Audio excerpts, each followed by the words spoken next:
In this video, I need to address something really serious. In episode 3, I had a lapse in judgment, and in one of the points I talked about lactic acid building up in your muscles in workouts, and recovery is getting that lactic acid out of your legs a day after your workout. Now I know that's not true. The lactic acid gets flushed out within an hour of you finishing your workout.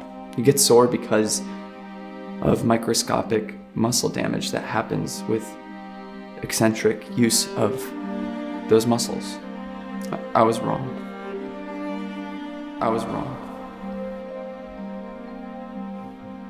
And I will be better. I promise you I'm going to do everything in my effort to make this right, so that you, like me, can become the best hobbyist runner you can be. Do this.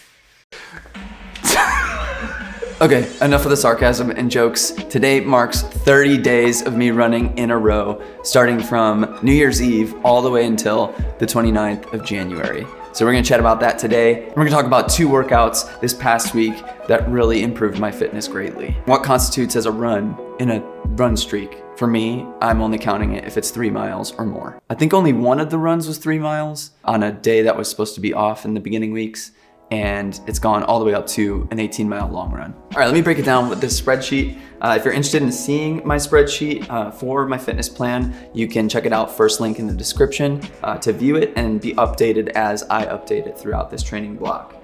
Yellow means that I switched stuff around, and green means I accomplished it that day. So I have done every single run up until this point from the beginning of the new year all the way through. So 30 days straight, and this last week was no changes at all. So it's really exciting to see this kind of consistency, and more than anything, it's so exciting to see my fitness change from the first of the year all the way till now. Seeing my heart rate change on easier runs, and seeing that I'm able to do faster paces on some of the harder workouts. So as I promised, today I want to talk about 2 specific workouts, the one that I did on Thursday last week and my long run on Saturday.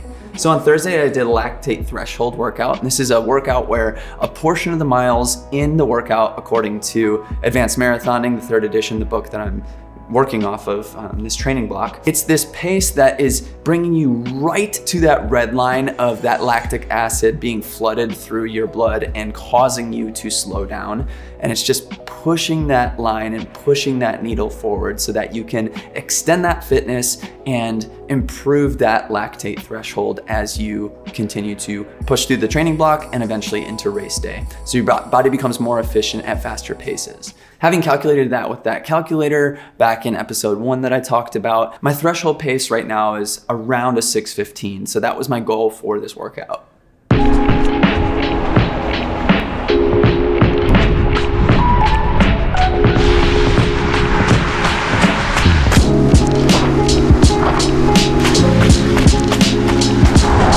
Currently in mile 3 of warm-up for this workout, currently listening to Advanced Marathoning, and I'm taking the book's advice and doing my lactate threshold workout today by doing a tempo run with a 3-mile warm-up, 4 miles at tempo, which is 6:15 to 6:25 pace, and then a 3-mile cool down. 10 miles total. Let's get it.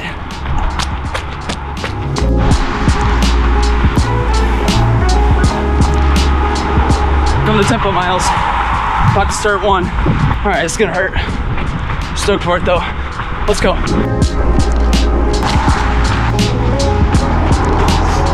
Mile 1, 6:20. Mile 2, 6:15.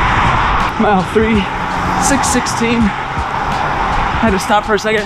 Oh, the snow is hard. Closing it out. Half a mile left. 6:16. Oh, that last half mile was so hard. Into the wind, a bit uphill. We got it in. 3 miles to cool down. Let's go. Nature. I scared them and now I feel bad. Finishing up the last cool down mile, about a quarter mile left. Feel really good, feel really happy about those paces. Definitely felt easier to run that pace this time versus 3 weeks ago. Definitely getting more fit as the mileage goes up each week. 1 rest day, and then long run on Saturday. Given the conditions of how cold it was that day, how windy it was, the ice and snow on the ground, I was super excited to see that I could do 4 straight miles right around that 6:15 pace. I was pretty burnt by the end of it, so maybe it was redlining a little bit towards the last half mile that was uphill into the wind, but I'm just really excited with how I was able to push myself and get through that workout, especially given the fact that I had 3 cool down miles and was able to recover before I even got back to the house. Secondly, the second workout I want to talk about, my long run of 18 miles. This was the hardest run I have done in the block so far as getting myself out of bed and doing the thing. I planned on doing it early morning that Saturday, waking up at 4:30 a.m.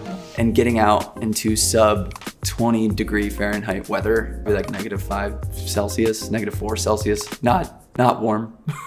I set up the table with my water bottles and planned on doing the loops around my neighborhood like I did and mentioned in a previous long run video. I went out there and the first 9 miles were slow. It was super hard to find a rhythm, and I was having a lot of challenges with GI stuff come mile 5. I was barely into the second loop, so that was really brutal, knowing I had like 3.5 more miles to get back home to use the toilet. And that's really all I could think about in those 3 miles, was getting back home so I could do that. And I didn't record what happened, but suffice to say, I woke my wife up with the noises that came out of my body. And it's really hard to take a break in the middle of the long run for 5 minutes. I always feel so deflated when that has to happen, because I feel like, oh, for some reason I didn't run it continuously, so it doesn't count.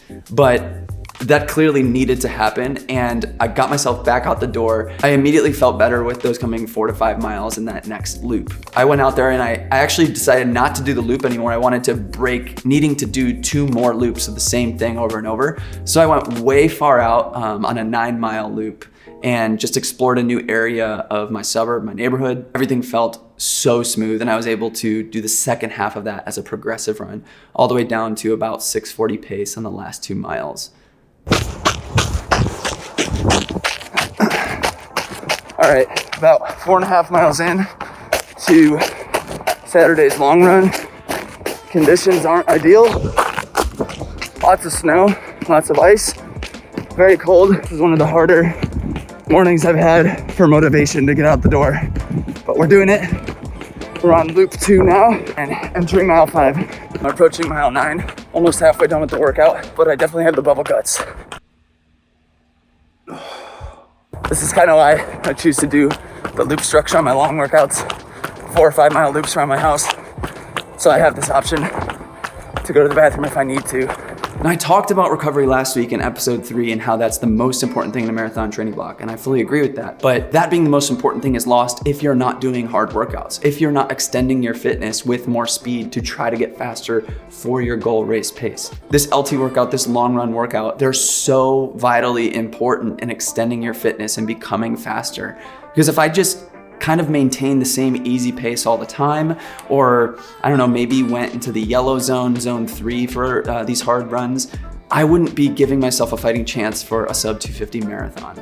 And now stacking all of these workouts with solid recovery day in and day out for 30 days straight is now giving me the confidence that I'm going to go sub 250. I even feel after 30 days right now that if I gave myself a taper, I could go under 3 hours again in the marathon right now. So I just can't even fathom what it's going to feel like with 2 more months of this kind of training and getting more and more fit, and the temperature outside getting warmer and warmer.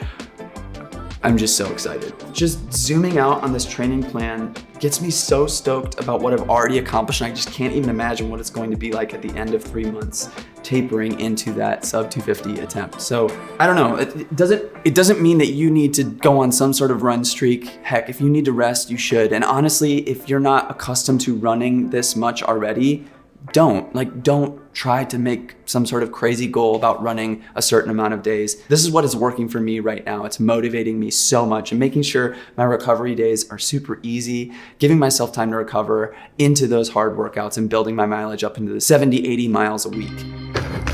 I did not want to wake up today, but I made the hard decision to get up, get dressed, and get out. And that's half the battle. It's more than half the battle. I can't imagine not having this workout in the training block now. It went so well. Yeah, I had to take a dump halfway through, but I got out and I finished it, and I'm happy. I'm very, very happy. Go out and do something hard today.